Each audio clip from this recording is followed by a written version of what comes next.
Yep,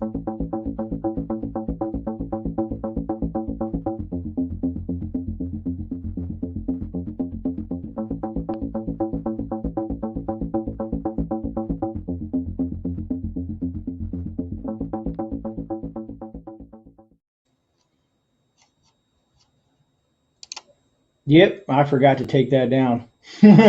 What's up, everybody? How's everybody doing tonight? Welcome, and I'm glad to see everybody in chat. Let me say hello to a few folks in here. I see Arkman and Van Vita, Mrs. Prepping Plumber, Boo Vandal, Busted Beak, Julie, Mrs. Prepping Plumber. I might have said that twice. Anyways, welcome to the Grey Exchange. Tonight, we're going to be interviewing Broussard Homestead. I think you guys will enjoy this live. He is very, very informative. And I got his channel linked down below for you folks. Plus, I'll have mods throughout the live also drop his chat. Hey, what's up, Harvey? What's up, Monty, Northern Girl Hobbies? All right, so let me bring on the guest, guys. I want to introduce you guys to Broussard Homestead. What's up, brother? How you doing tonight? Hey, dude. What's happening? Doing well. Glad to see you, man. So if you guys don't know him, he is a homesteader down in Louisiana. And hopefully you guys will check out his channel. He has great content. I've watched a bunch of stuff and it's intrigued me. So that being said, Broussard, do you prefer to be called Broussard, or how would you rather call you throughout the chat? You can call me Brett. That's my first name. I figured I never like to mention that unless the guest says, okay, yeah, you can call me Brett. You know, because I was like, yeah. No, that's cool. That's cool. Awesome. Yeah. I mean, that our main channel is Broussard Homestead. We've got a second channel called Cajun Prepsteader. I don't even know if you were aware of that, but that one we're just getting started. But Broussard Homestead is just it's a family friendly channel, and we pretty much document our journey. We moved to this property, which was our bug out location before we moved here. Actually, it's only 1.25 acres, but we want to encourage people with a mix of a good balance of prepping and homesteading. You can make it on only 1.25 acres and really provide for yourself. That's awesome. That's good to hear. Me and the wife we just looked at some property, or hopefully, because as for me as a prepper, my long-term goal is to get into the homesteading aspect of it, and that's why I like having you guys here, and interviewing you guys, because it's like it's a thing for me, but it's also a thing for the folks in chat. So kind of let's dive into some questions here, brother. All right. My first question is, so basically you're a prepper before you're a homesteader, is my assumption. Yeah, pretty much. The house we were in before was, I guess you'd call it suburbs, and we started to become aware of the state of things, and we wanted to get out of that. We wanted to get out into the country, and we were able to do that. So yeah, we started out being preppers and studying survivalism and things like that before we moved here. Yeah. And I'm trying. I see some things popping up in chat, guys. When it comes to the interviews, the first 30 minutes I run with chat. I run with my guests, and then I'll go back to chat. Nose picking. I'm not sure, but I can discuss it with you later, brother. But anyways, back to you, Brett. So when you guys got your homestead, was it a homestead that was kind of previously built, or did you guys is it something that you guys built from scratch, or?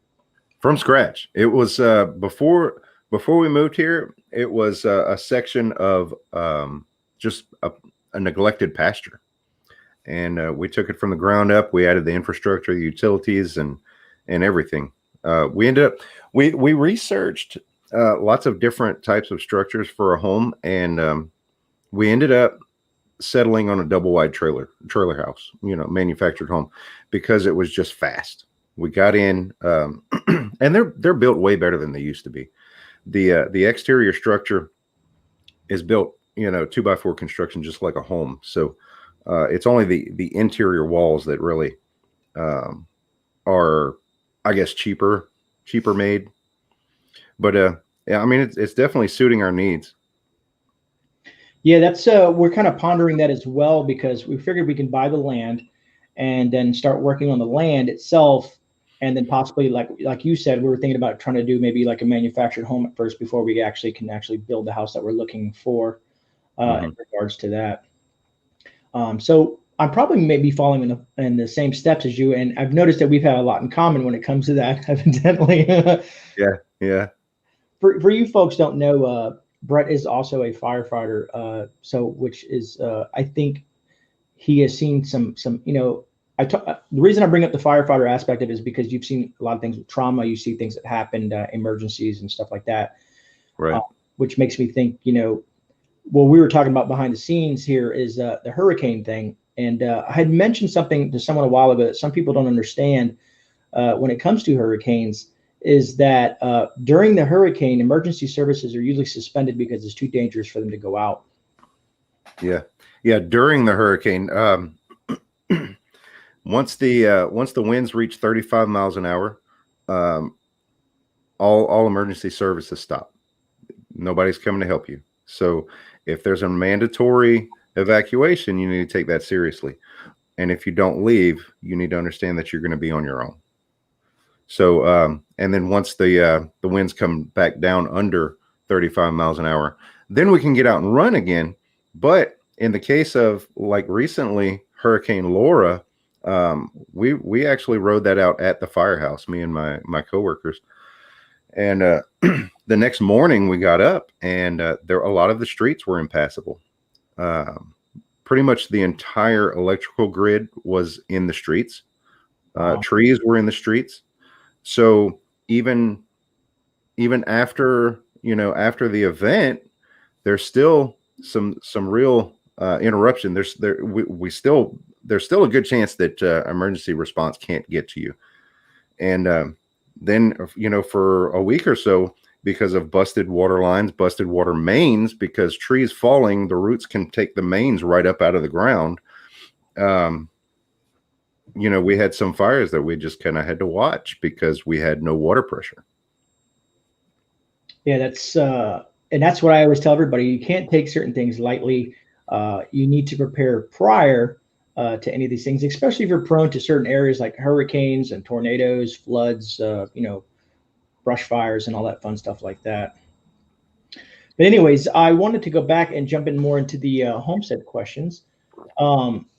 Was there any specific reason other than that, that was your goal is to get into homesteading? Was it was it once you guys became preppers and you were like, what, our long-term goal is to move into prepping? Yeah, well, that was the main reason. I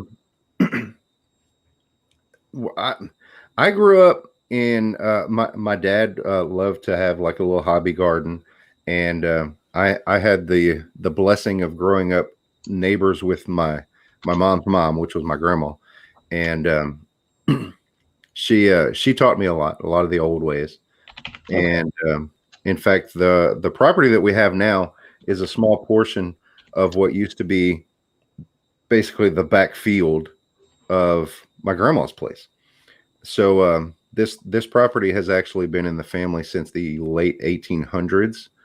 And so it's a real honor for me to be able to be here working it as a fifth generation. No, that is pretty awesome. That is cool to hear, man. What's up, everybody in chat? Sorry, I can't keep track of too much. I want to kind of stay on topic for now, but what's up to everybody who is just joining us? Thank you for being here. So another question I'd like to ask is, what is if you had a vision, what would your dream homestead, kind of like look like? Are you there now, or do you got a long ways to go to kind of fulfill that idea? Oh, that's a good question. That's that really puts me on the spot. Boy, Amy and I just recently talked about, we had that loss of a beehive with the freezing weather, which is really, we never get that type of freezing weather. So I can't say that anymore though. But we lost a beehive and we had two. We still have one, and we want to expand that because the honey production is actually helping to fund a lot of the projects here on the homestead. Okay. So that's one thing we want to do is expand into at this point, probably 3 or 4 hives, and then we'll see kind of how it goes from there. Another big thing that we do is elderberries. We make elderberry syrup.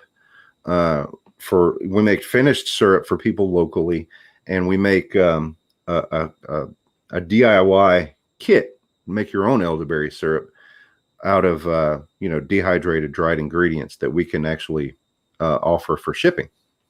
Okay. So yeah, I'd like to expand that too. As far as getting into bigger animals, we've got the bees, and we've got laying chickens, and once a year we try to do a batch of meat chickens, and then we keep rabbits. We had goats at one point, but it really wasn't working out. I think we're just going to stick with those animals and expand on gardens and stuff. Oh yeah, Amy's talking to me. She's right off camera. Oh, you're fine. My wife does that all the time. She'll be sitting next to me and she'll be like, "Hey," like, "Hey, what's up?" Yeah, we once a year we also buy into a pig shear with some families. So we go and we have an old-fashioned couchon de lait, which is French for pig butcher. Okay, awesome, man. I was gonna say if you ever want to send some elderberry my way, I'm always looking for stuff like that. All right. Well, to do a swap, I'll see what I got that I can send you. Okay, yeah, we can definitely talk. All right, brother.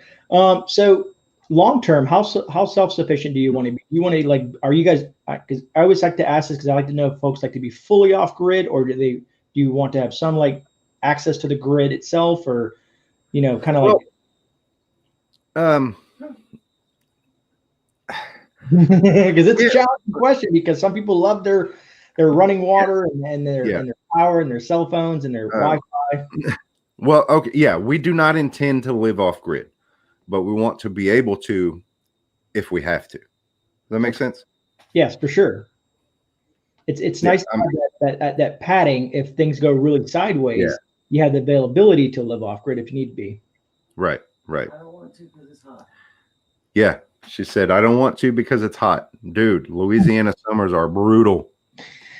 I can agree with you there. A lot of people come to Florida and they underestimate the nasty humidity and heat, and along with the mosquitoes. Oh yeah.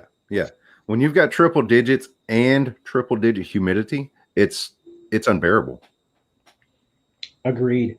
And I'm going to get into some questions in regard to that. I was going to say, so in regards to your consumption, do you guys produce most of the food you eat, or do you still go out and buy foods and stuff like that from local grocers and whatnot? We buy a lot. We try to buy what we can or we try to barter really from friends and family and just connections that we've made in the local community who like-minded people, like say we have elderberries like you were just talking about, let's find something that we can trade, and we try to do that locally too. As far as buying stuff from grocery stores, we do shop meat sales to supplement the meat that we provide ourselves, because when you can get pork picnic roasts at 59 cents a pound, I mean, you can't beat that. But as far as everything else, we do our preps. This is some of them here. It's a combination of home canned stuff, like you see on that shelf right there, and store-bought stuff, which is in the other pantry. So it's a good combo. As far as a percentage, I really can't say, maybe half. Okay. I mean, it's better than most. A lot of people depend on that grocery store, and I'm pretty sure you're aware most grocers only have enough for about 3 days for the surrounding community if the supply chains were to be cut off. I was reminded of that 3 times lately in the past 6 months: Hurricane Laura, Hurricane Delta, and the recent ice storm. Wow. See, and thank God you're a prepper, right? And Homestead. That's right. That's right. I'd go to the firehouse and people would be complaining about, can't get this and can't get that, and I'd just be sitting there like I wouldn't know. I don't need to go to the grocery store. Awesome. That's good to hear, brother. Good to hear. Speaking of food preservation, because I've watched some of your canning videos. I watched the one you did not too long ago with the chicken. Right. Made it look really easy. I'm definitely, I've been looking into the Presto myself. Any tips for someone who's getting into canning? That would be Amy's department. You care to get over here? You're more than welcome to join us, Amy.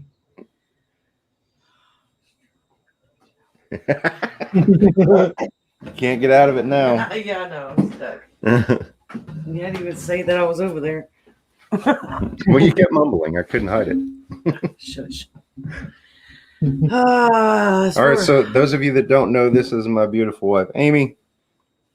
Bear with me. My eyes are pretty messed up today. I slipped in my contacts by accident last night. So, Oh, this Lori. yeah.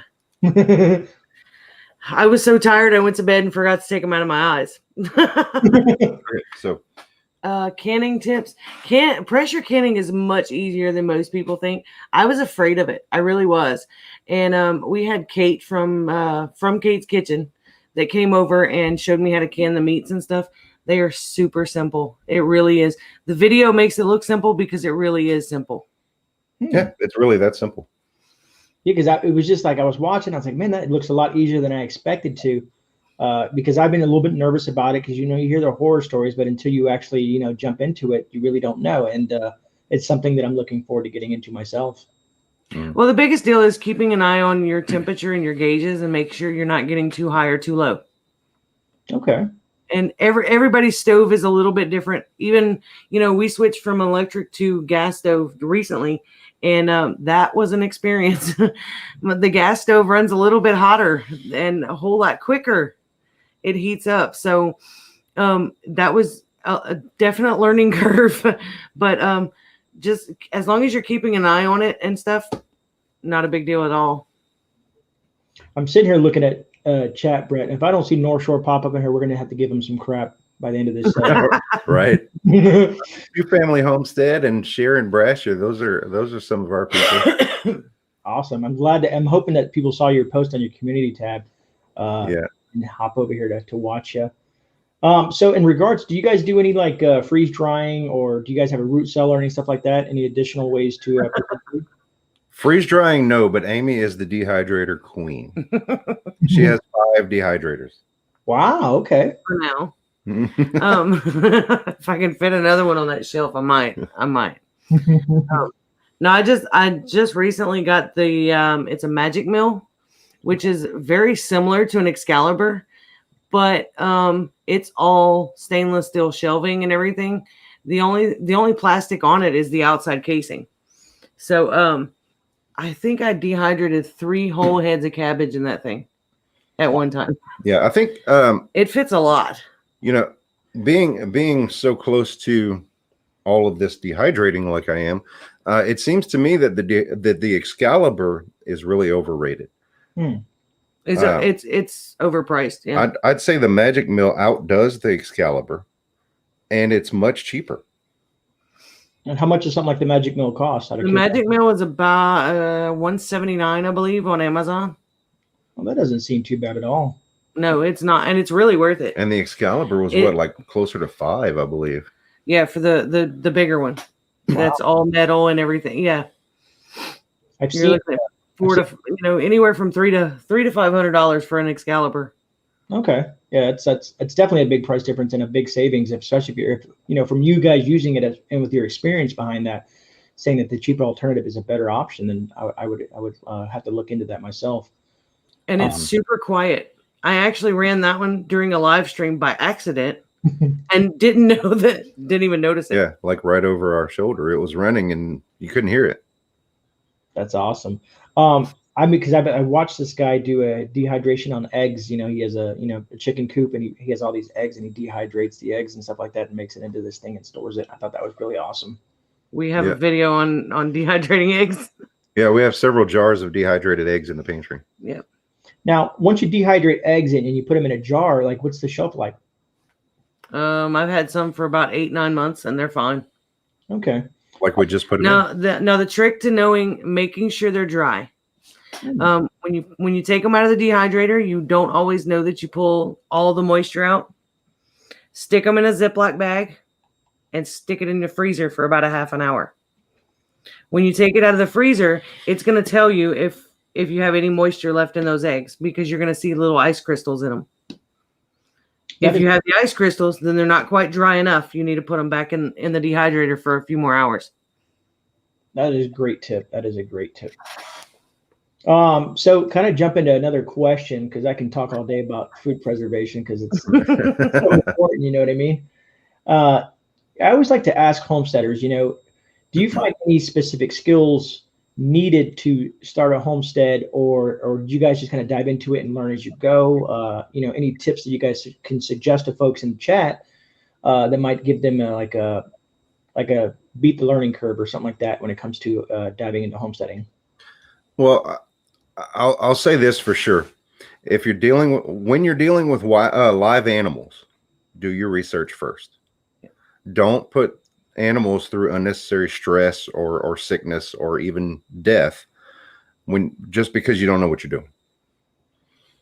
So there's a lot of people that dive off into large animals and they don't have any clue what they're doing.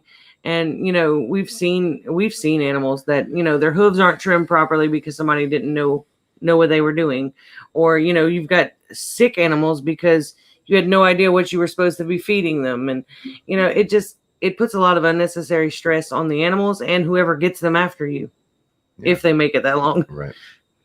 Yeah. Other than that, learn as you go. Feel free to learn as you go.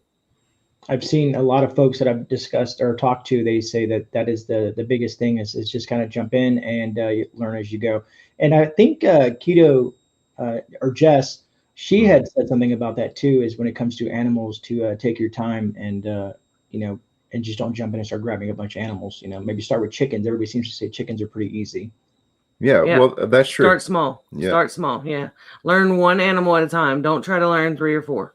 It's very easy to put too many irons in the fire, I guess you could say. I mean, if you start a project, try to focus on 1 or 2 until you kind of get them going before you start on something else, or else everything's going to suffer. I mean, that makes sense, to be honest with you. Let me see where I'm at on my little question list here. The only way I can keep myself on track is by putting notes up. I see the milkmaid in the chat says rabbits are great to start with. I would agree. Rabbits are so easy. Yeah. Our main issue, our main struggle with rabbits here in the South is the heat, because rabbits are far more cold tolerant than they are heat tolerant. So we have to take extra steps to protect them from the heat. But I'll tell you, if I had the choice to butcher anything, it would be a rabbit, because those things are so simple. Makes me think of when I used to go hunting for squirrels up north. They were once you learn the technique, you can skin, gut a squirrel and get it all prepared and ready, probably within, let's say, 5 minutes. Yeah, and a rabbit's like a large squirrel in that sense. Mm-hmm. Yep. My daughter hates me because I rescued 2 squirrels. They were little guys, and this person had them, and she was being not nice to them, put it that way. And once you kind of rescue something like that, and you have an animal in the home, it's said that you should not let them out once they kind of grow up, because then they might not be able to fend for themselves. Mm-hmm. So we've kept the squirrels, so you can kind of say, I guess, they're pets.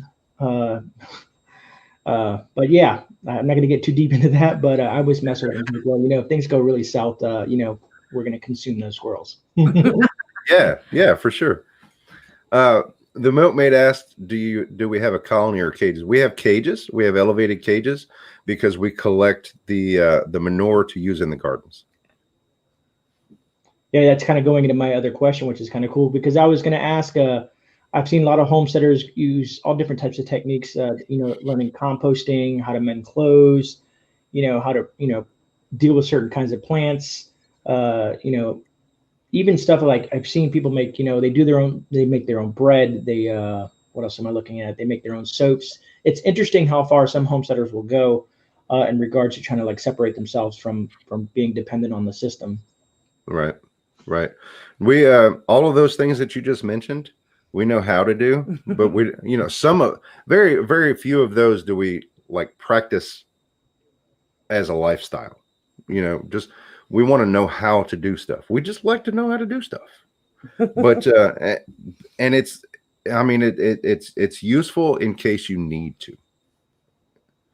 Yeah. Do you speaking of composting, like you guys said, you guys are using the rabbits. Do you guys use any other animals, or do you like how? I notice some people do composting different, and the way they have their compost pile. Some people will get it ready like right before winter and let it compost throughout the winter time, and then in the spring it's like ready or something like that. I don't know if I'm speaking correctly, but Yeah, that's, we kind of learn as we go as far as compost goes. And we just recently moved our compost pile, our compost box, I guess, bin. We moved that into the chicken run and just made everything kind of streamlined, because we throw the stuff into the compost bin, the chickens get in and break it down and stir it up. And at the same time, their manure is going in there. So it's all breaking down all at once. And then at some point, we're going to cap that off, let it rest, and then we're going to use it in the gardens. That's actually pretty good idea. I mean, I think that saves a lot of. Well, we had it out on the ground in the grass, and here in Louisiana, we fight with weeds and fire ants. Oh man, fire ants! So I was constantly having to put ant poison into my compost, which kills all the worms and and good bacterias and things like that. So I did some research and I found somebody put it in their chicken pen. I'm like, heck, why not? So we moved it. And so far it seems to be really working. From all the information that I've been gathering in regards to homesteading, I notice depending on where you're at, where your homestead is located at, being up north or down south, people do things somewhat differently because of the nature of either the environment itself and the weather and things that you have to deal with. Yep. Oh, it's definitely going to be different for everyone. I mean, at our old location, which was 11 miles away, we started some gardening, and it was totally different from what we're having to do here. Yeah. Well, there was my grandparents' place, and my grandpa had a garden there for years, and he had 18 inches of topsoil. That was the entire backyard. Beautiful. Was 18 inches of topsoil. Here, we get here, and there's clay at the soil level. Well, some of that's our fault. Well, yeah, some of that is because some of that we spread the clay. The pond was dug out, and everything from the bottom of the pond was left in a ridge, like down our property, down the middle of our property, and we used that dirt, which was like a good compacting dirt. We used that for the house pad. It was great for that. Well, like a bunch of idiots, when we had enough of the house pad, we just spread out what was left, and that left us with clay all over the entire backyard. By the way, gypsum helps to break down clay. Gypsum and sand. Interesting. Here in Florida, we have a lot of sand, at least in my area. I'm really close to the coastline, so as soon as you get past the crabgrass, as I say, it's all sand. Oh man. Yeah, my wife she's just finished building her, what do they call it? The above ground garden. There's a name for it. Yeah. And she's getting that all set up. Since this is our first time experimenting with this not in a homestead setting, but more of in a, like how you said, suburb setting in the backyard. We've cornered off a section, and she's built that, and she had to buy, the good soil, manure, and all that fun stuff like that. And I think she's dropping seeds, and she also got some like plants that were kind of almost like, what are they called? The little plants? Seedlings. Seedlings. There we go. See, I have no clue. I'm a great prepper, but not such a good gardener. I'm here for. And then I don't know what she wants to take a shot. She also bought a blueberry like bush, a little one, and she wants to play with that and experience how that works. Yeah. So we'll see how that goes. You know what I mean? And worst case scenario, if we get the property and whatnot, we could always transplant stuff like that. From my understanding. Yeah. Oh yeah. A lot of those things you can get from Tractor Supply. There's a lot of cool stuff at Tractor Supply. You can get all kinds of different like vines and berries, lots of edibles at Tractor Supply. Mm-hmm. But if you have a local feed and seed store, not only can you get seeds and seedlings that are more likely perfect for your area, mm-hmm. but you can also reach out because those people have the knowledge. Tractor Supply Tractor Supply is one of those big box stores, and a lot of times they're going to hire people they're going to think about money rather than knowledge, you know. So, yeah, if you know where I'm getting at with that. No, I agree. I've been to Tractor Supply. I've seen because they have the little not chiclets. Is that what they're called? Chiclets? Chicks. Yeah, Chicks. no. There we go. I'm thinking the gum. They have some chicks there, and we pondered. You know, she wants to get a couple. She wants me to build like a little thing on it. I don't know if I want to put that much time and effort into it if we find property in the next year, and then we have to kind of like take all that apart and then build it up over there and stuff like that. So I kind of told her, let's put the brakes on that for now. Let's work on a few other things, and then once we get the property, then we can go full head with the chicken coop. Right. But you can send him pictures of the chicken tractor you just built, because that would work in I can the suburbs. Actually, it's really simple to build. He built a like 2x4 frame, and the top of it is a cattle panel.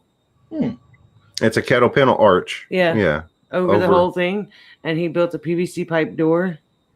We actually built 2 of them, and that's what we're gonna be using for our meat chickens. But they're lightweight enough you can drag it with a lawnmower or 4-wheeler. Do you have a picture on your phone?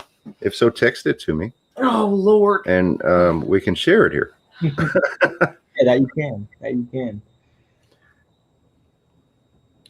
Now, you had touched on this while we're waiting for that picture. You said you might take a minute.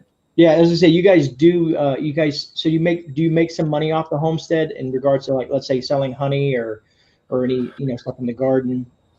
Yeah, primarily our money makers are the honey and the elderberry syrup and the elderberry syrup kits that we offer on Etsy. Okay. We do some canning. I mean, we can barbecue sauces and salsas and things like that. And we have a few customers that are pretty loyal with that stuff. Yeah, I've been trying to find someone who does local honey here and to no avail, because I've been buying this stuff. It's more of it's the purest that I could find, like at a retail spot. I don't know if you've ever seen that brand. I don't know if it's going to focus on that, but there we go. Let me actually put that way. Cool. But it's pretty decent. But like this thing here, I forgot I probably paid $14-15 for that big thing, and I prep honey, so for various reasons, and it's not cheap. But people said that you can get better deals if you could find someone who does it locally and buy their honey, and get to know them and build that relationship with those folks. Yeah. I don't know what's going on with this. Yeah, I'm gonna just send it to you. Yeah. Does that honey crystallize? If I was to open it, I haven't tried that yet. I know the cheaper honey that we had, when you start using it, what is that stupid bear honey, the cheap stuff? Because my daughter loves to put honey on everything. So I buy the cheap stuff for her and don't let her touch my preps, because I've done it before and she's gotten into the preps and she starts, things happen. Well, here's the thing. A lot of people don't realize. I just realized how dark that is. Sorry about that. The good honey, the good raw honey, is the one that crystallizes. Okay. Yeah, if it's fake sugar water, then it won't crystallize. I'm trying to see if it tells anything in here. If it tells me about anything, it says, upon crystallization, simply place the honey in hot water and let stand to reliquefy. Do not bring to a boil. Right. Yeah. Don't heat it above it's 115 degrees, because it'll kill all the benefits of the honey. It's sending honey. Just hang on. I guess we don't have to yell at North Shore. Sean is in the chat. All right. Okay, it just sent, so you should be getting it any moment. There it is. There it is. Okay. Lord. He's panicking. All right, let me see about setting this up to share. And folks, we'll be getting into some questions here in a minute. Questions from you guys here in a second. I have a few more questions on my list that I'd like to ask these folks, and then we'll get into questions from you guys, if that's okay. What did you do? I don't know. Man, look. Well, if you want to, we can talk about like I always like to ask this question. When it comes to homesteading, is there any like I know any specific equipment that you should kind of invest into when starting your homestead? I know some people say some people don't have any equipment at all, and some equipment can cost lots of money. Like let's say a skid, what is it called? A skid steer, I can't even speak. Excavators and tractors and all that fun stuff like that. We don't have a tractor. We just not long ago got a chainsaw. We cleared most of our property with a handsaw and loppers. Yeah. and a weed eater with a saw blade. That's awesome. I mean, you're putting in that hard work. I think that's really cool. I'm gonna go ahead and bring it up for you guys. I had to share it that way. Just ignore all the other stuff. But let me see if I can expand that. No, I can't. That's as big as I can make it. So sorry. But that's our homemade chicken tractor. It's got the cattle panel arch over the top. There's actually 2 of them. This is actually 8x8 square here, and the front and the back has fencing on it. The top has netting on it. So and then we're going to put a tarp over the top to help protect the chickens from the rain. Really those simple are build. actually our laying hens that we were just throwing in there for the afternoon to let them kind of piddle around and play. So they're not in there permanently. They were just enjoying a little bit of extra grass that morning. That's pretty cool. It does look pretty simple. I like that. That's awesome. Yeah, very simple. All right, let me go ahead and drop that down, bring us back up. Okay. So, go ahead, brother. What you were just talking about, I missed it. Equipment. Oh, yeah, we don't have a tractor. I've seen people use horses. Some people have a couple horses on their property, and they use horses for a lot of stuff. Well, we have a tiller and a mower. Yeah, our biggest machinery is a 0-turn mower. So I guess it's better than a push mower, right? Well, I mean, yeah. Well, I mean, we've used that thing to like those chicken tractors. Kind of like a 4-wheeler. We'll pull the chicken tractors around. I built a little rig that can hook up to it, and we can pull those things around wherever we need to go. It's a boss. I mean, it does the work, but it's not a tractor.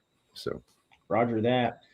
Last question is you said you have a pond. Do you guys have any other like running water that goes through there, or do you guys use well water or city water? Adjacent to our property is a small bayou. Okay. I guess you could consider it a creek. It's not really clean water though. But we are on city water. Okay. We do have pipes coming in from mains. We do have a well on the property. It's just we haven't really. It would take some maintenance and stuff to it. It's an older well. Well, the underground piping is still there. Yeah. Nothing above ground is still there. Okay. But I know where it is. Hey, that's always a plus, right? And we have one of the old style pitcher pumps, the hand pumps. We have it piped to where we can pull water from the pond with that. And we also do have ways to filter it now. Yes. Yeah, we've got what is it? Aqua. It's Alexa Pure. Alexa Pure. I always forget over there. I always forget what that's called. I left the box right there because everybody asked me. And actually, one of our awesome viewers sent that Alexa Pure to us. It's very similar to a Berkey. Okay. I'll dig into it because I know I've been wanting a Berkey, but they are pricey. And additionally, I've got a five barrels at 55-gallon barrels worth of rainwater collection. So you guys, I know some places are not allowed to collect rainwater. I think it's out in California. I think it's illegal out there or something. Yeah, I'd like to see them try to stop me. Yeah, I mean, I shot a bobcat in the ear. how can you claim to own the rain? I mean, come on, man. It's California. That's all I need to do. Well, right? You got a point. Sean, you're late. We already answered that question. Amy has 5 dehydrators. So speaking of questions, anybody in chat, put your if you want to do all bold, all caps to ask. If you guys want to ask Brett some questions in regards to anything that we've discussed, and just put those in all caps, because I can go. I have lots of questions that I can still go into, but I figured it's surprising we're already 40 minutes in, Brett. I know, right? Time flies. I remember when I first started doing live streams, and I wasn't prepared. Like, I remember I did Autumn's backyard garden, and after 10 minutes of asking questions, I had no clue what to ask her, and I was like looking at the client. Okay, so what am I going to talk about for the next 50 minutes? Yeah.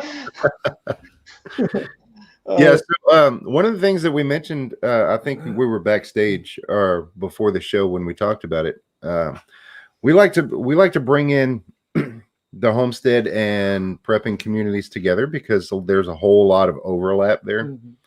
And also you mentioned the survival and some other niches from not just from YouTube. I mean, we make videos, but this is our lifestyles too. But what we do on only an acre and a quarter of land, we grow and raise what we can as far as gardens and animals, and we provide for ourselves as much as we can.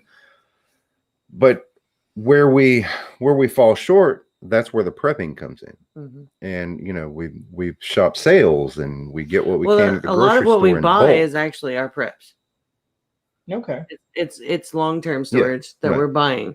It's what we're short on growing for the year and things like that.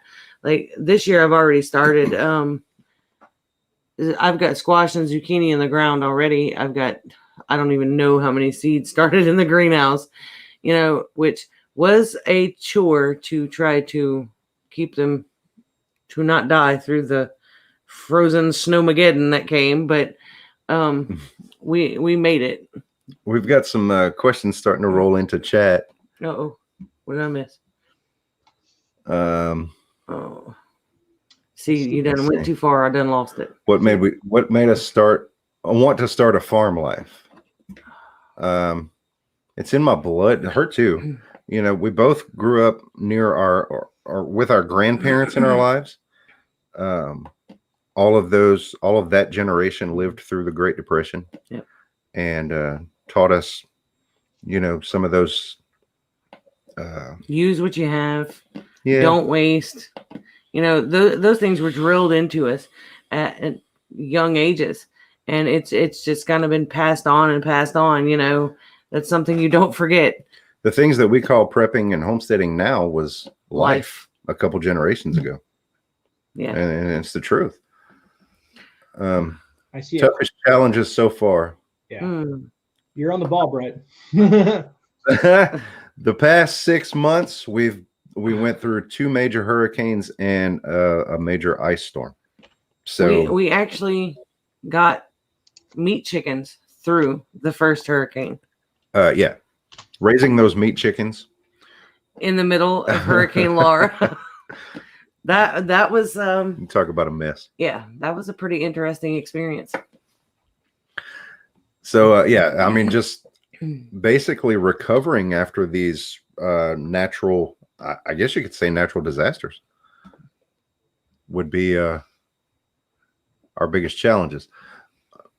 What else we have? On grid or off grid? We are on grid, but we do a lot of things that are, power conserving, I guess you can say. With some things, I guess you could say we're starting to make the jump because we recently installed propane, a propane tank here on the property. So that's technically off grid.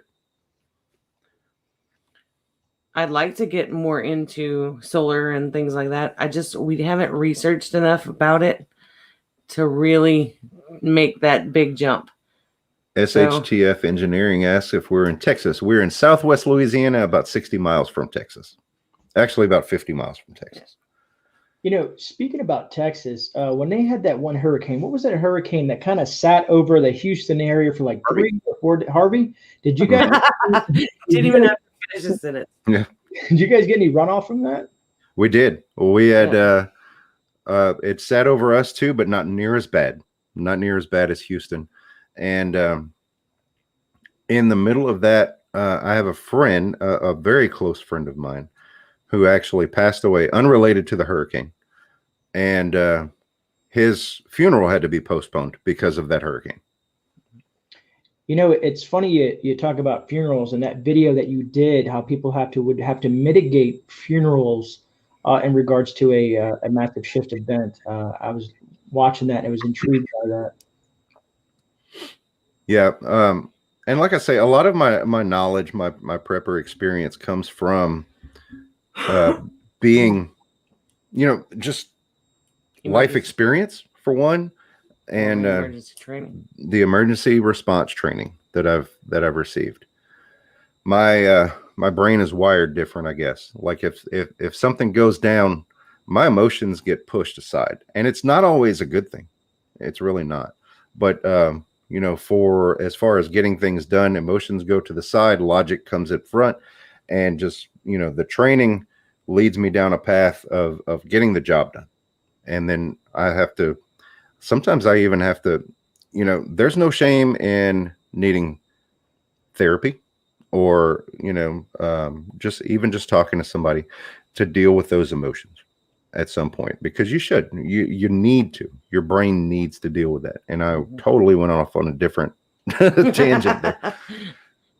But yeah, I mean, the emergency response training is what kind of, I guess, kickstarted me with prepping, because I always have to be ready for the call, because you never know when something's going to happen. And there was a time 15 years ago, Hurricane Rita passed through our area right after Hurricane Katrina. Rita doesn't get talked about because it didn't hit the populated area like Katrina did, but it was just as strong and just as devastating.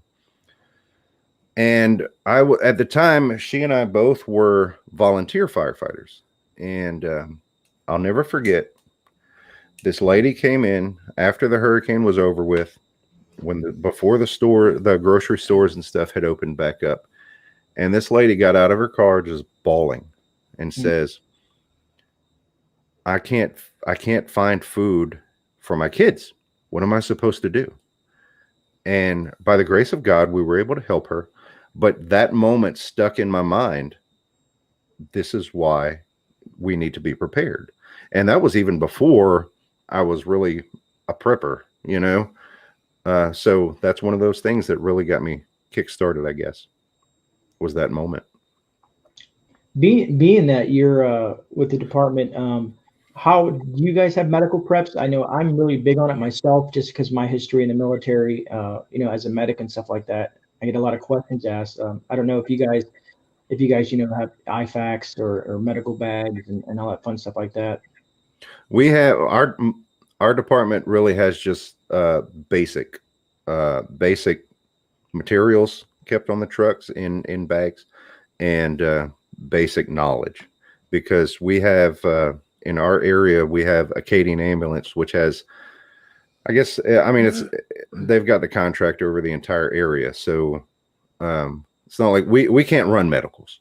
The only time we ever go to a medical call, like say a heart attack or something, is if it's going to take a while before Acadian, the ambulance service, can get there and this person needs CPR right now. Other than that, it's just basically treating people who are in car accidents or what have you. Okay. So it's really basic stuff. Well, as far as at home, I think that's what he was asking, though. Oh. We have medical equipment here at home. We are both first responder certified. We both have some medical training. So, yeah, we do keep medical supplies. I mean, it wouldn't be a lot. I'm not going to go, do a surgery or anything. Although I could probably stitch him up. That might be fun. Well, I was about ready to pull my own tooth yesterday. I promise you. Yeah, I'm glad you're feeling better, brother. That's tooth pain can be very, very painful, man. I offered, but he wouldn't let me get the pliers to it. And that's really one of those. That's one of those live and learn situations, where we dropped the ball on our preps, because, staying healthy and keeping your body in shape is a prep. And I didn't take care of my teeth like I should have. Didn't get them taken care of like I should have. And I paid the price. Yeah, I can only imagine having to deal with dental issues in a shift event. Oh, and you know what comes up is that scene from Castaway. Everybody wants to talk about that scene from Castaway. Well, when I watched that movie and that scene when I had a toothache, and that was a horrible experience. I can imagine that. Yeah, outside of clove oil does work. I keep a lot of clove oil on hand. It's funny when I think of clove oil because it reminds me of a dentist office because they have that smell. At least that's what it smells like to me when I walk into a dentist office is clove. Right, right. Well, clove is one of the spices that we put in our elderberry syrup. So I was like drinking that. Elderberry has so many uses. That's what I like about it. You know what I mean? Even to the immune system and whatnot, you know? Right. Well, right. Today marks 1 year that the first COVID case was in Louisiana, the first confirmed case. Right. And a year since I have not gotten it. Someone asked me that the other day. I forgot who we were talking about. And it might have been on a live or something. I had to be on a live because we were talking. And I said, man, the environment that I work in, I get a lot of exposure, and so does the wife. And the only time I've had to wear any type of face covering is, of course, if I'm forced to in a store, which Florida is kind of wide open. And I think you guys have a decent governor as well. No. Oh, you don't? No, but we live in a rural area where we kind of do what we want. Okay. Yeah. Most of us don't listen to our governor because he's a quack, but yeah. Our governor has a D behind his name, so. Okay. That says it all, man. That's all you got to say, brother. That's all you got to say. You're squished between, you got Texas I'm looking at the map this way. You got Texas to the left, Florida to the right. I mean, Georgia's gone now. But you still got Missouri and Arkansas. Well, just recently, the Texas governor and the Mississippi governor both got rid of mask mandates and opened their states. And here we are stuck in the middle. Oh boy, that's rough. Yeah. So we're either going to go left or go right. Depending on how the next governor election goes. Yeah, I'm a little bit worried about that. I've been really keeping a close eye on HR1 and seeing what happens with that, because if that happens to somehow magically get through this whole process, I think we're screwed. I don't know if you guys have dug into that bill, but it's not. I haven't, but I've heard some about you. You talking about HR 127? No, HR1 is it's a bill that has to do with voting and stuff like that. I did a video on it, and you don't have to have an ID to prove who you are. You can be, like I said, you can literally be Mickey Mouse and sign a piece of paper and say, "Yeah, I'm here to vote," and it's not cool. No, but I'll tell you what. What I do like seeing in the news is the states are fighting back. A lot of the states are saying your executive orders mean nothing to us. Yeah, and that's when having a good governor running your state comes in handy. Right. We don't know what that's like. Fortunately, we do have a good attorney general who's fighting our governor. Yeah, he's on top of it. And he's pretty brutal. It's great. Yeah, Joe Morgan, I agree. And he's right. It's the federal government trying to take away the power of the states when it comes to voting. Right. Oh, yeah. And I love my governor, DeSantis. He's been solid this entire time. Been really about the people here in Florida. So yeah, from what I heard, Florida and California had very similar numbers and very different methods of mitigation, I guess, in the whole process, and the numbers stayed equivalent, like pretty comparable. So So people in Florida still have their businesses, people in California do not, and the numbers are still pretty much the same. Yes, sir. I mean, people always ask me how it is down here, and I'm like, we're wide open. There is no everything's full capacity. All the restaurants and bars and you name it, we're open. We're wide open. I mean, you got, of course, the weird folks like Disney over there doing their thing, but yeah, it's private property at that point, and they can kind of make their own choices and what they want to do and what they want to push on folks. Well, I believe that's the way it should be to begin with. I mean, let us all, individually make up our own minds. Even the business owners, make up your own mind. You know, if you don't feel safe going into a business because it's full of people who don't have masks, then don't go. Yeah, you have that choice as an American. It's that easy. I see North Shore. I'm looking at North Shore Northern Girls Hobbies name scroll across the screen, and I know that they're going through stuff over there in Canada. I've seen a lot of crazy stuff happen in Canada. Yeah, I've done some talking with North Shore behind the scenes and stuff, and you know, kind of comparing our region to his, and it's very different. You know, like I said, here in rural Louisiana, we've got like the little town that we live in. It's not even an incorporated town. It's just we live in the country. But there is one good size one street and a couple of blocks. Okay. Yeah, there is one good size convenience store, gas station, with a restaurant attached right along Interstate 10. Well, we go up there constantly with no masks. We go eat, you know, no nothing. And like, there's people who are traveling and they stop in and they're like, "Oh, I got to get my mask." And then they realize that nobody's wearing masks and they're like, "Oh, thank goodness." I get that a lot. I get folks that come from out of town. We get a lot of New Yorkers in that Northeast region down here as visiting and whatnot. And they're like, "Man, you tell me I got to have this on. This is awesome, man." Because we said, where we come from, it's brutal. Yeah. I'm just making sure I'm not missing anything in chat. I'm so focused on what we're talking about. All right. What was I going to say? I lost my train of thought. But yeah, man, when it comes to that's where I think is where the federal government is infringing on a lot of things is on our rights, and I'm glad that certain governors are standing up to the man per se. Mm-hmm. For sure. Yeah, we're lucky here currently. From my understanding, our governor, our House, and our Senate are all red. That makes sense. Yeah. So we have a lot. I love my little area too. Our sheriff and our mayor also is red here, and the sheriff has also made statements that if anything ever happens in regards to the firearm laws, that he will make this a sanctuary county, and if he had to, he said he would deputize anybody with the concealed weapons permit if it need be. Cool. So, well, I think I did see that online. Have you ever heard of the Jeff Davis 8? The Jeff Davis 8. What? It sounds familiar, but go ahead and enlighten me. It's, from who did the documentary on it? I don't remember what channel. No, it was on the Discovery Channel. It was on national television. Jeff Davis. Here in Louisiana, we have parishes, not counties. It's the same thing, though. We have to be different, apparently. But so Jeff Davis is the parish we live in.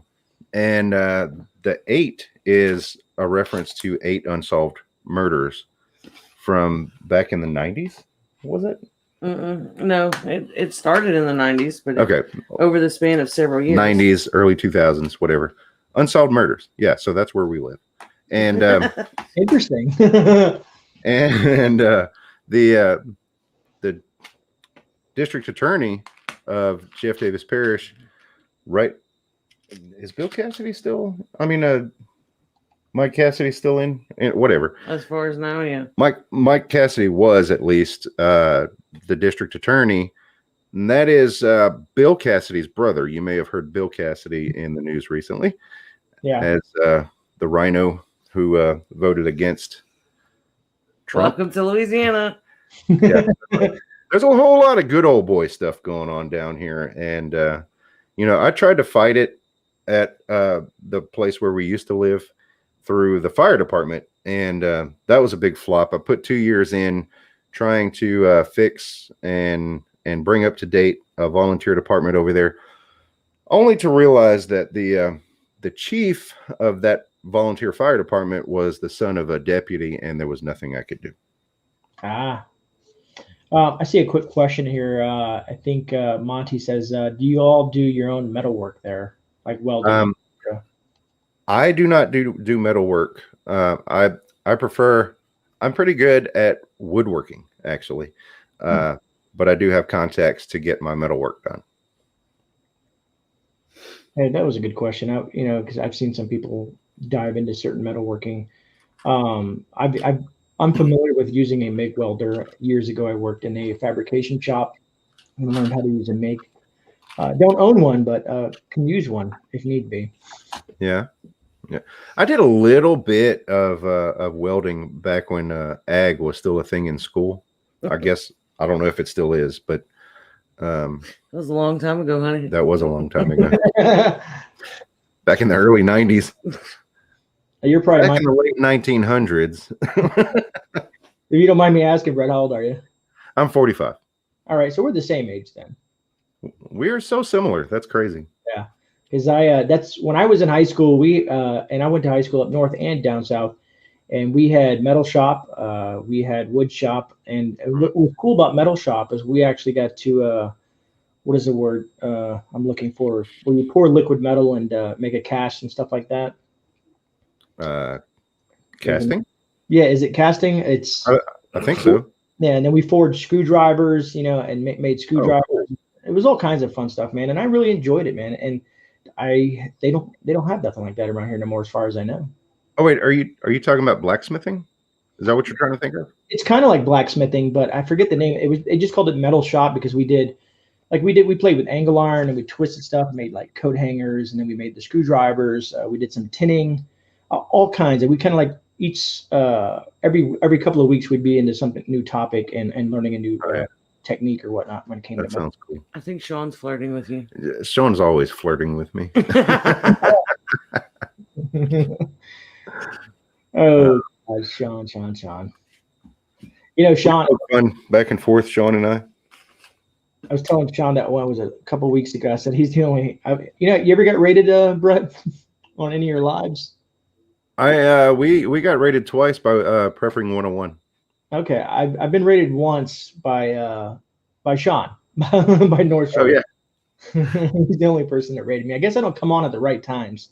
Yeah. I mean, he said he might have a man crush on me. Yeah, Bonnie, it's kind of like a foundry. I forget the name of the terms. I'm old, so it's a long time ago. Yeah, Hidden City Prepper Metal Ace. So that was you got Metal Shop 1 and then Metal Shop 2. I didn't get to take the second one because I moved down here, but they did the metal lathe and stuff like that. Talking about metal like that, cast iron cookware. That's another one of my passions. Cooking in cast iron and restoring cast iron. I've actually found and fussing at me if I don't wash it correctly. I found a guy locally here who actually has an electrolysis tank. Some people call it e-tank, and what it is, it uses an electrolyte and an electric charge to completely strip the cast iron pan and bring it back from nothing and reseason it and all. So I thought that was pretty cool, and we got a few pieces done with him. That's pretty cool. But I've actually taken a piece that I found buried in the yard, and that's one of my favorite pieces now because I reseasoned it and all, brought it back to life. Yeah, I've heard seasoning is key to your cast iron. Oh yeah. My wife, she works 2 jobs. One of her jobs, she's been at Cracker Barrel for quite some time as a cook. Can you still say that? What? Cracker Barrel. Yeah, right. I don't even know. In fact, she did bring that to my attention when that whole thing was going on. But, they have a lot of cast iron stuff there, and she's the little ones all the way to the massive size ones. I don't know how good the cast iron is from Cracker Barrel, but I have never been in a Cracker Barrel, believe it or not. It depends on where you go, because some of the Cracker Barrels they've turned into like this mainstream kind of thing, but the ones out in the country, like right off the highway on a small town, those still have like that nice country, like that feeling, that vibe, with the music playing in the background. Even here in Florida, the one that she works at, which is a rarity, but when it gets cold in Florida, they throw on the big fireplace there. Nice. Which is interesting. It's you don't really see that down here in Florida too much. My fireplace is electric, and it's just for decoration, to be honest with you. Yeah. Yeah. The outsider says, nope, just the barrel now. It's crazy. What was it that I just popped up in the news today? Was it Pepe Le Pew or something like that? Oh, really? Disney Plus is removing Peter Pan and Bambi, You and gotta be there's kidding me. tons of them from their lineups and from kids' profiles because they're offensive. Since when is Bambi offensive? Look, I've taken a break from all that mess for a little while, so I'm kind of out of the loop. But man, it's so crazy. It sucks because it's American culture, American history, and Yeah. it makes you think what the long-term effect and what their plan is with all this erasure censorship. Speaking of American history, I don't know if it's still available, but before I made sure to get it before it disappeared, the 1776 Commission, the entire thing, I downloaded it. So anybody who wants a copy of it, just email me. Oh, that's awesome. That is awesome. Something just popped in my head. Julie Clear, happy early birthday. I think she's talking to Independent Marine. He'll be 62 in the morning. Awesome. Nice. So being that you live in Louisiana, I remember I was asking someone about that because there's those bridges. You guys have like the longest bridges, I think, in the U.S. Oh yeah. And I always thought if anything goes sideways with those bridges, having proper preps in your vehicle could probably be a lifesaver in those situations. Because isn't it one like 32 miles long or something like that? Yeah. Well, I'm not sure if you're talking about the one over Lake Pontchartrain. Well, it goes right through the middle of the lake. Yeah, who thought that up? I have no idea. It's like a shortcut from New Orleans to Hammond or whatever. It's crazy. And then there's one over the swamp, the Atchafalaya Swamp. I think that one's like 13 miles. But yeah, that's just bridge. Because I know boring bridge. I can imagine. I mean, it's well, the Atchafalaya is not so bad if you're not driving. If you're not the one driving, then you can look out and kind of see the boats and the cypress trees. Guess who's always driving? Things like that. But I'm not going to take swamp tours and anything like that because there's gators in there and those things eat you. Yeah. Well. Yeah. Speaking of gators, do you guys enjoy gator? I mean, I'm in Florida. I love fresh gator meat, man. I think the only way I've ever tried it is fried, which is delicious. Yeah, I call it gator nuggets. Yeah. There's actually where we live, there's several meat markets within like 5 miles from our area. Lots of meat markets. And one of my favorite ones is it's called In-Laws, and it's right off of I-10 in a little town called Iowa, spelled just like the state of Iowa, but again, Louisiana, we do our own thing. But it's called In-Laws, and it's outstanding. They have fried ribs. Fried ribs, and it's just like. Okay, get back on the alligator. You're changing. Here I go again. I was hijacking your stream. But anyway, fried ribs are amazing. Just so you know, and chicken cracklings. I saw this pop up somewhere? Where did it go? Someone wrote Fuddruckers, and Fuddruckers is the milkmaid. It's terrible. Their gator is frozen and it's nasty, and it gives people a bad taste for gator. Once you have real good fresh gator, it's just the best way to have it. To be honest with you, this is that like Rocky Mountain oysters. No. No. Man. Oh God, yeah. I've never had that. I've had some interesting things. I've had snake and squirrel and rabbit and all kinds of fun stuff, but never that. Speaking of which, you guys do any hunting yourselves? She shot a bobcat. She headshotted a bobcat, and I recovered when I was skinning it. I recovered the bullet right in the ear. And I headshotted a coyote across the pond, probably, I don't know, 50 yards with iron sights on a 22 at 1 a.m. Wow. So that was pretty cool. But as far as like going out hunting, once in a while I'll go like look for doves or rabbits, or I'll fire into a pile of blackbirds. But but rabbits are smart. After the freeze, I swear they all disappear. There's not a single one in my yard. They know better. Yeah. They know when it's cold, that's the time for us to go out and harvest them. You But guys, we raise our own meat, and we have the pond right there. So hunting is really, especially right now with limited amount of freedom seeds that you can get. I try to hoard those. I'm right there with you, brother. What was I going to tell you? wants me to show my clothes washer thingy. Oh.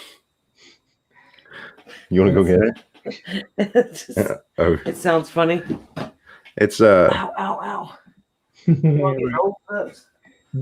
was I gonna say is man. Oh, do you guys do like with any like tanning or skinning with the pelts and whatnot? That's the next thing on my list. not yet, but that is one thing that I would love to learn. I mean, because I've seen some guys. I watched. I don't know if you guys watch anything on TV this day and age, but I used to watch a lot of mountain men.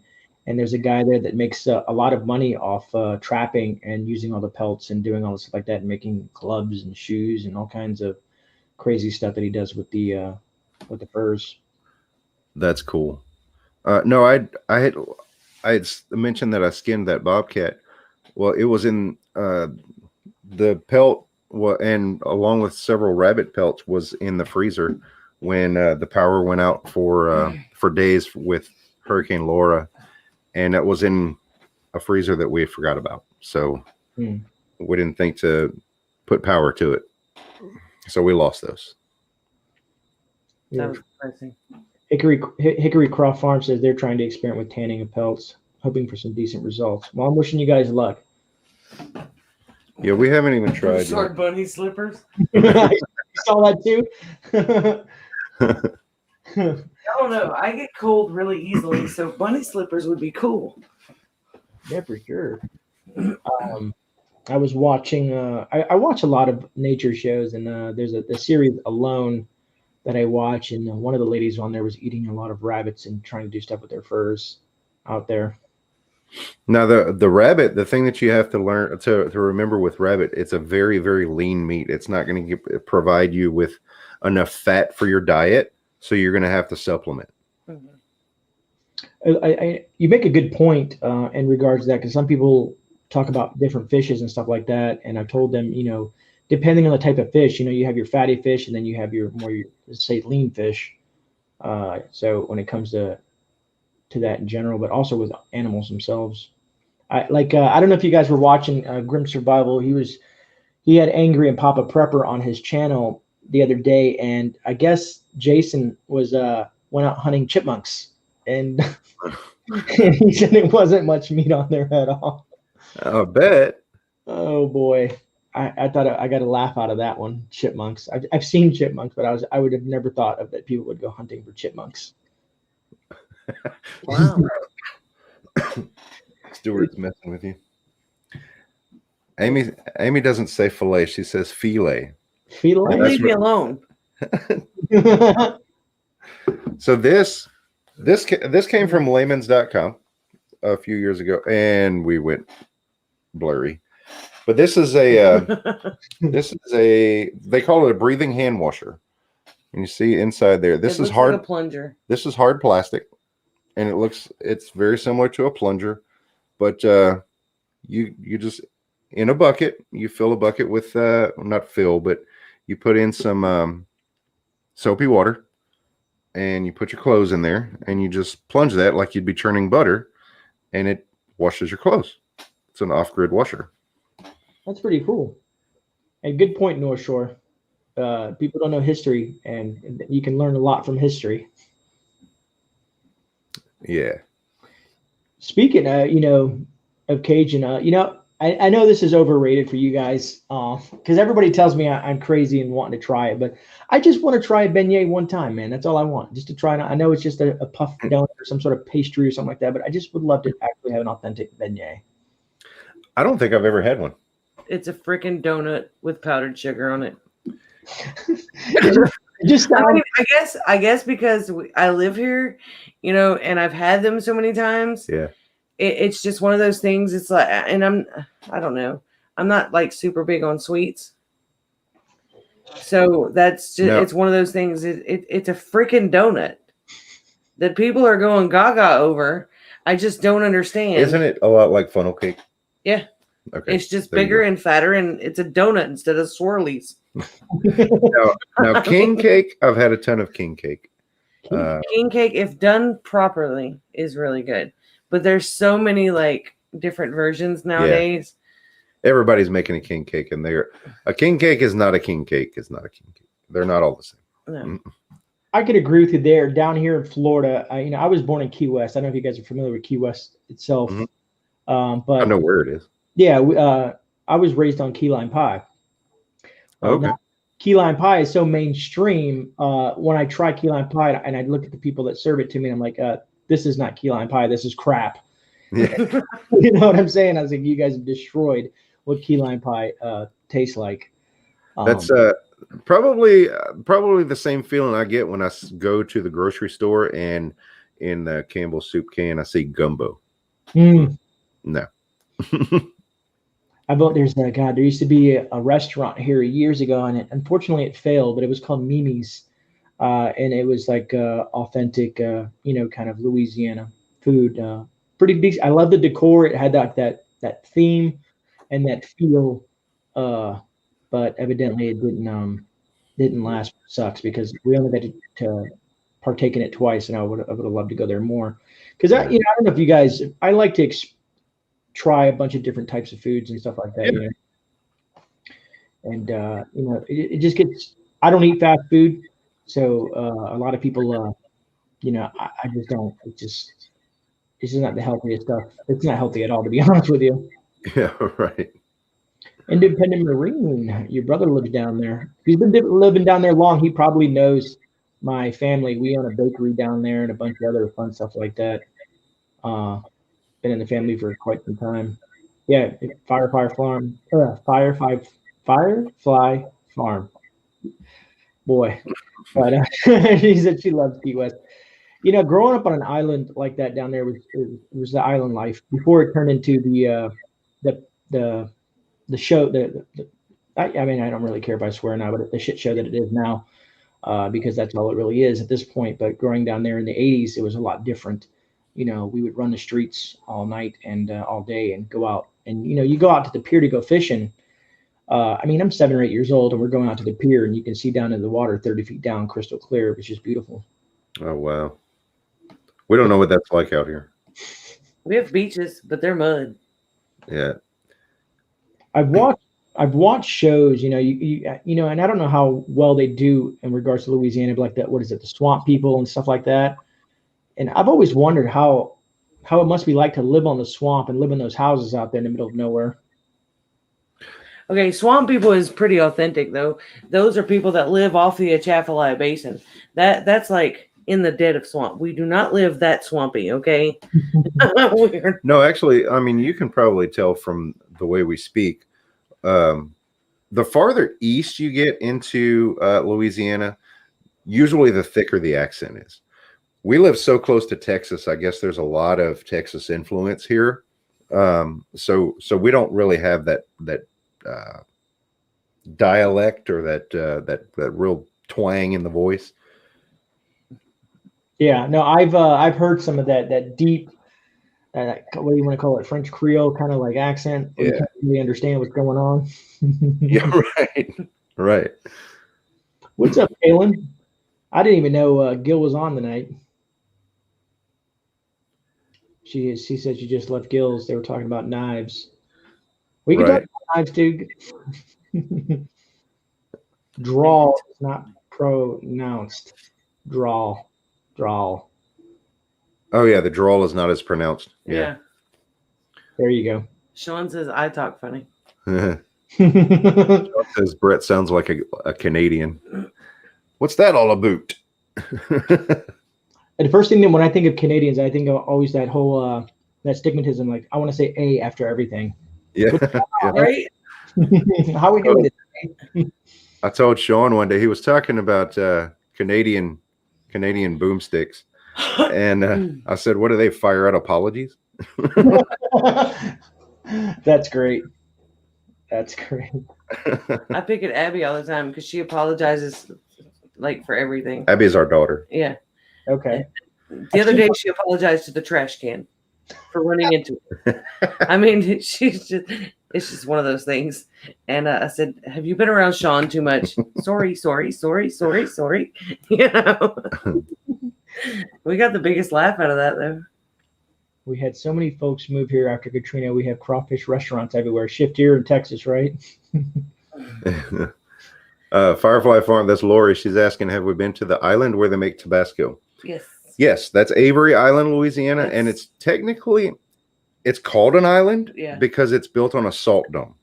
And our land out here is so flat that salt dome sticks up like an island. So it's considered an island.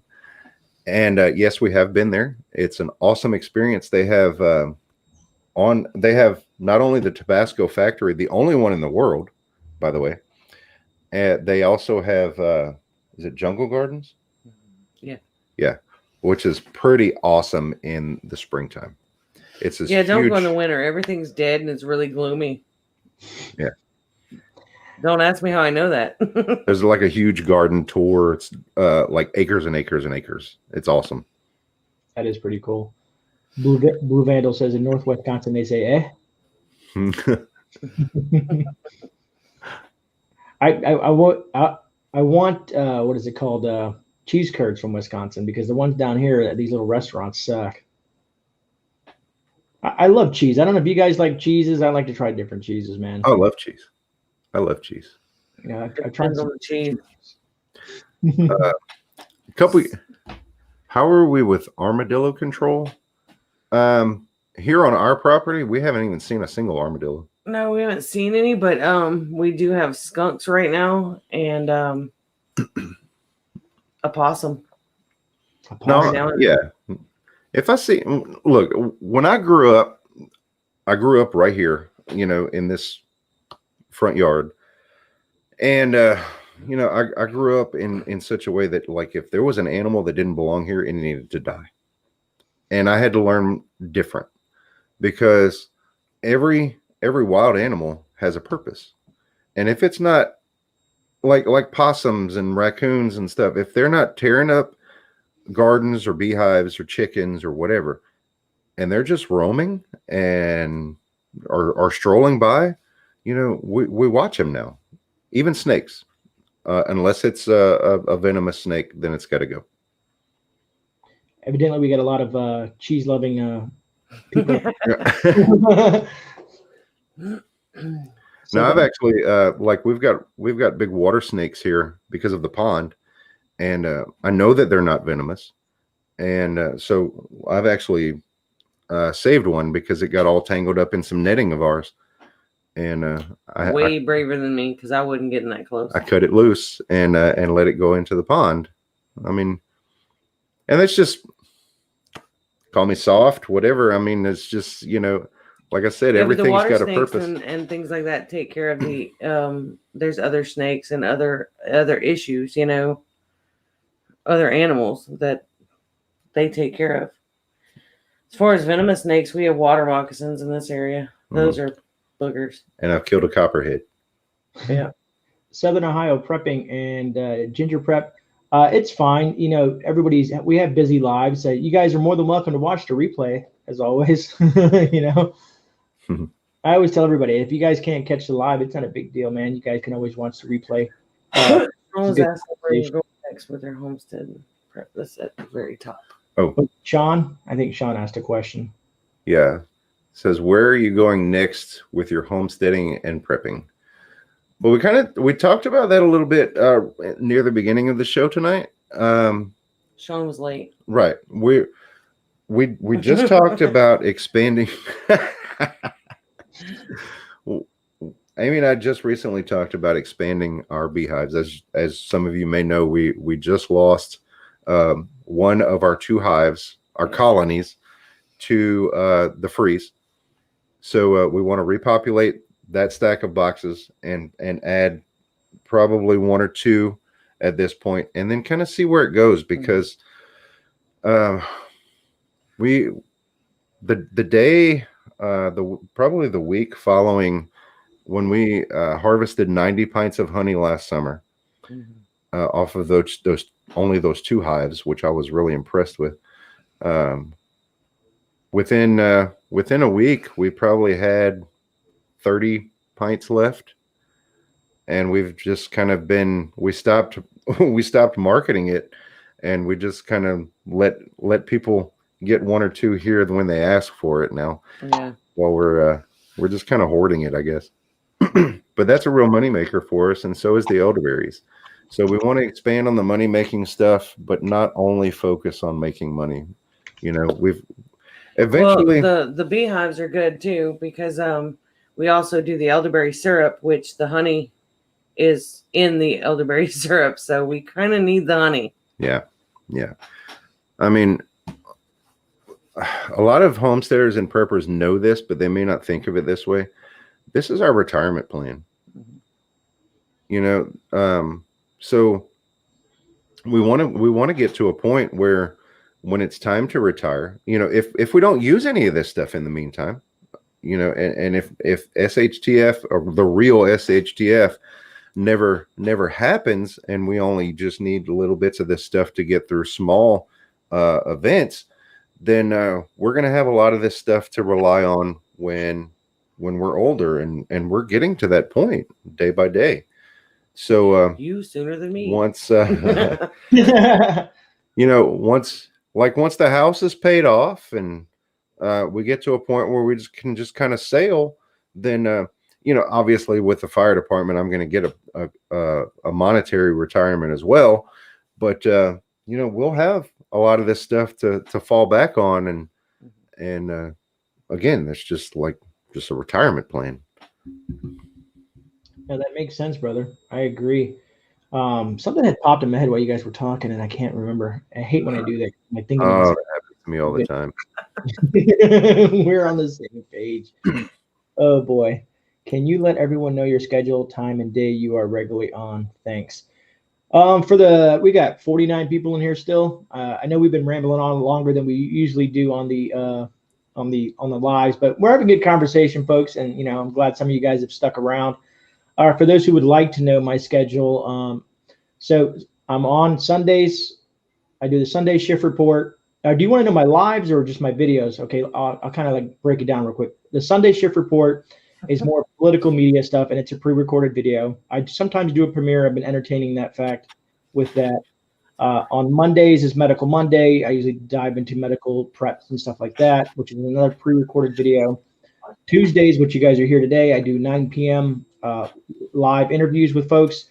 Next week is going to be a 10 o'clock interview because Angry is going on at 9, and then there's no competing against a channel of that size, so I pushed it till 10 o'clock. But usually I'm at 9 o'clock on Tuesdays. Wednesday is when I do gear reviews, and then Thursday night, usually around 10:30, depending on who's on. Sometimes I'll push it back to about 11, not to step on too many toes, as the best I can. I kind of do more of a, I just got off work, kind of free for all. I'll invite folks on there and just kind of chit chat with folks. And we talk about everything from prepping all the way to 80s retro stuff. You never know what's going to pop up on Thursday night chat. It's kind of like a open mic kind of, you guys, it's just like a fun thing. I usually take Fridays and Saturdays off, but I might be doing some stuff, some pre-recorded stuff, and kind of letting them filter out on Fridays and Saturdays. Maybe, I don't know, it's a lot more work than folks think, producing videos and content for YouTube, because I do have a full-time job and a part-time job. But so that's the gist of my schedule for those folks who wanted to know that. If I can make a suggestion, GreyMan, when you give times like that, let people know what zone you're in. That's good. Good. I'm in Eastern Standard Time. I try to do all my thumbnails and stuff and let everybody know that I'm running Eastern Standard Time, because I noticed, like I said, we were just sitting at 40 something, and now we're popped up to 53 because there's people on the West Coast, like Rip Curl and some of those guys way out there out west. They happen to be catching it over there. It's I don't even know what time it is now here Eastern Time, because I know you're an hour behind me, right? Yeah, I'm 9:30 here, so West Coast is going to be 7:30. 7:30, and it's 10:30 my time. So I think that's how it works, you know, which is good. When I run it at 10:30 at night, it's still early for folks over there on the West Coast and in the, in the mountain areas and out west and whatnot. Northern girl has done.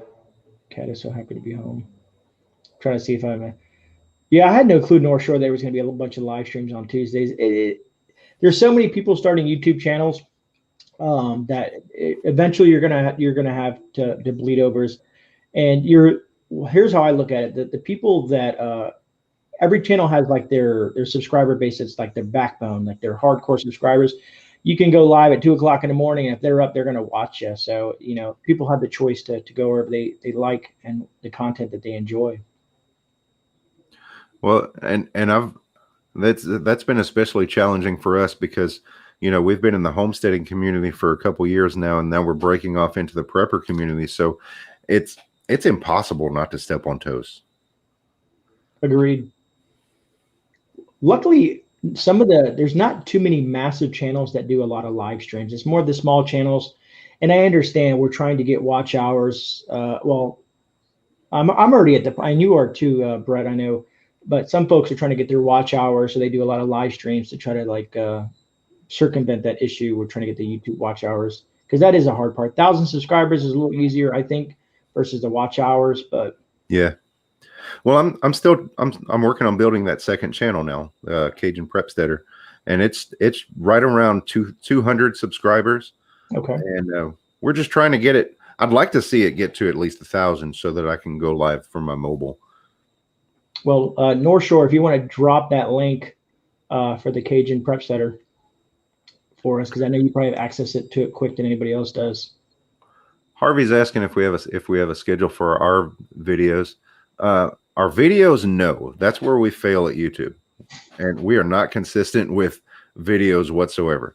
Live streams, on the other hand, every Thursday night at 8 p.m. Central is when we start, and we'll go normally hour and a half, 2 hours. Now that may be changing because Abby, my 16-year-old, just got her first job, and we're going to have to work around her schedule. But I mean, we're still going to schedule our Thursday night live streams. They just may not be as long. Roger that. Could someone do me a favor? Southern Ohio Prepping is only 12 away from 1,000 subs. If you guys want to go check out Southern Ohio Prepping, someone can drop his link down there. If you guys can find it, drop it down for him, and maybe we can get him to 1,000 this evening. I'm all about, how North Shore says, support your brothers and sisters, because that's kind of cool if we can get him there. For sure. Southern Ohio Prepping, that's Dave, and he deserves 1K, guys. And that's, people always ask me all the time, I get emails like, hey, I'm a small channel. Can I come on your channel? I'm like, of course. I was a small channel once, and I'm still small. I'm micro. I'm not, I guess, the people with 100 or 200 subs, I guess they consider themselves small. I think I just reached 4,000 if YouTube hasn't taken that away from me. But I think that's where I'm at there. And it's tough. I give it that. But nowhere near some of the large, preppers, like let's say Alaska Prepper. I think he's up in the 80,000s, and Jason's in the 70,000 subscribers. Then you have the big wigs like City Prepping at 500,000, and those guys out there, Canadian Prepper. These channels. I don't know how they did it. They've probably been doing it for a long time, as my assumption. Yeah, I mean, we've been almost 3 years now on Broussard Homestead on YouTube. And the reason why I chose that name is because we already had a Facebook page for locals with that name. So we went with it. And I'm afraid like people in the prepper community don't know that we're preppers. You know what I mean?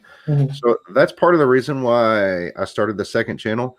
And another part of the reason why I have the second channel, Cajun Prepsteader, is because that one is probably less family friendly and a little more risque and opinionated.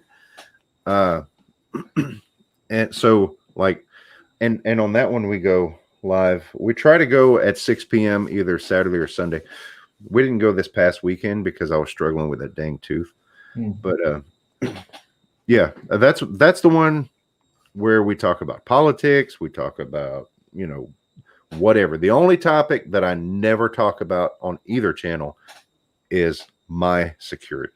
We don't talk about my security. We can talk about security, but we're not going to talk about what I have. Hey, smart man. You got to be careful with certain things. Have you guys done the like I said, I just got into it not too long ago because like I said, I've been monetized, I think 3 weeks now. And I got into the whole membership tab because I don't know, you guys probably not haven't dealt with it because sometimes I have the live streams and people say certain things that limit the monetization of the channel. So I've had a lot of folks join the membership tab on my channel. I don't know if you guys have done that as well. We do have a membership. Yeah, we have. I think we have 16 members. I got lucky just recently. Because I was trying to get to 20 before I did this giveaway. I said if I get to 20, I'm going to do a giveaway of these. I got two blades I'm going to be giving away. One is the Becker BK2 and one is the Gerber Strong Arm. Nice. For the members. I'm also doing a giveaway for a backpack, and I kind of screwed up my giveaway video. I went live and it went like 2.5 hours, and so I'm gonna try to do like a little 5-minute video and get everybody in there, and then have them put their comments there because I like to do that the comment picker thing for the giveaways. Oh yeah. Yeah, red burning. That I've seen people do is go back on their live streams and like edit and do highlights of the live streams and produce it as a video. That might be an idea. I'm trying to figure it out because I tried to do it today. You can't take the live stream chat and use that as a comment picker. It won't pick it up. I tried. So I've had people comment. I might redirect people over to the live stream. They don't have to rewatch it again, but they can like leave a comment down below, or I'm going to try to figure out how to fix it because I kind of screwed up there. But yeah, because I've only done one other giveaway, one hit 1,000, and that one was easy. That one went well because I did it very simple. I tried that, Kaylin, and you're right. You cannot do one on a live chat. So I screwed up on that, but I'm gonna fix it. Don't worry. I heard GreyMan got merch. It's up in the chat. I know. Somebody's asking if we have merch. We do. We have very limited merch. We've got these coffee mugs, and that's got a bad glare on it. No, it's not. It's the green screen. But it's got our logo on one side, and then on the other side it says I drink my coffee with the Broussards. So we have that, and we have a couple t-shirts left, and we've got our Elderberry Syrup kits and stuff. But that's on Etsy.com/ well, I think North Shore can get the link there, but it's Etsy.com Broussard Homestead with no space or anything. All one word is the shop name. So we've got a few things up there. Southern Ohio, did we get you to 1,000, brother? I'm curious. I see someone said thank you. Yeah, like Monty. I think Monty, one of my subs in chat. I think he might have been one of my first members. It was cool to actually have someone join because you know when you're new to this and seeing everybody in green come across the screen, it was kind of cool. Yeah. I've had to do some stuff like learn how to do emojis for the folks because they like to have those what are the custom emojis to use. Yeah, those are fun. Just stuff that I would never expect to be doing. Right. I think we might have got him. I think we got him to 1,000. Yeah, it looks like it. That is awesome. Yes. And it makes me feel good because you know, because I was in that position at one point trying to just have people, you know, because, you know, sometimes people are very leery of smaller channels, which, you know, I always tell everybody, look, man, when it comes to a channel, so the smaller channels, you got to give them a chance. Go check their material out, go through their videos, and if you like them, sub to them. If it's not for you, then you can move on, but at least give them an opportunity, give them a chance. Yeah. I wouldn't be here today without some of the folks giving me a chance. That's right. And you know, it's surprising now. I know next week is going to be busy for me. I'm doing a back-to-back with some of the RV people. I'm going to be on someone's live at 7 and then again at 10 o'clock. I think that's what they have planned for me. What's up, Jeff? So it should be pretty interesting to go on 2 different lives because I haven't been really interviewed much, to be honest with you. I've done more interviewing than being on other people's channels, other than, you know, just joining let's say someone's live stream that has like 6 to 10 people on there. Mm-hmm. Well, I'll tell you, we had I want to say we had about 1,200 subscribers at the time, and this was in July of 2019. We held a get together, a meetup, and we called it the Bayou Bash, and that was in Lake Charles, Louisiana, and it actually exceeded our expectations. We ended up with 25-ish YouTube channels there, including us. And I want to say we did it like a farmer's market setting. Yeah. With a podium and we had some demonstrations. Like we had a beekeeping demonstration and somebody Wild edibles. Yeah, some different stuff, good information. And I want to say we had the room capacity was supposed to be like 280 per fire code, and we had like 500 people there. So there was that, and so the following year, which was 2020, we were planning to do the entire Burton Coliseum, which would have increased our square footage by about an acre, and that all got shut down. We had big plans, and we had to cancel. Hidden City Prepper. I'm going to be on Melonomadic. There's more to it, but I'll make an announcement here before. It's Melonomadic something, and Van Life with Gina. I have it somewhere saved. I just can't remember everybody's names. It gets complicated to remember everybody's stuff. What's up, Hutch? Where you been? Yeah, Monty, I watched lots of Arkansas stuff. Arkansas is growing pretty well. But yeah, I will get more of that information out there. Van Life with Gina, she's been supporting me since day one. She's a very nice person, and I like what they do with some of the vans and stuff that they've converted into like these living environments. Hickory Croft Farms, yeah, no, I agree. With large channels, sometimes it's like how we get it, like how I'm reading chat. Large channels are even hard to even get a word in because it's moving so fast. So I kind of enjoy being the size that I am. Because it's still manageable, at least at this point. Yeah, I don't really enjoy the big chats. Yeah, that's what I'm saying. It's hard to interact and do fun stuff with the chat because it's just moving so fast. So it's hard to or if you haven't, let's say you have an important question that you would ask, you want to ask that channel, and most of the time they don't even see it because it's moving so fast. Right. Let's say you do a super chat and try to get noticed. But I've in the past on huge channels that I've partaked in, I've done a super chat to ask a question and it still got brushed off. So I just like it's not even worth it. Well, what we're looking at tonight on your chat is about typical for ours too, about the same size.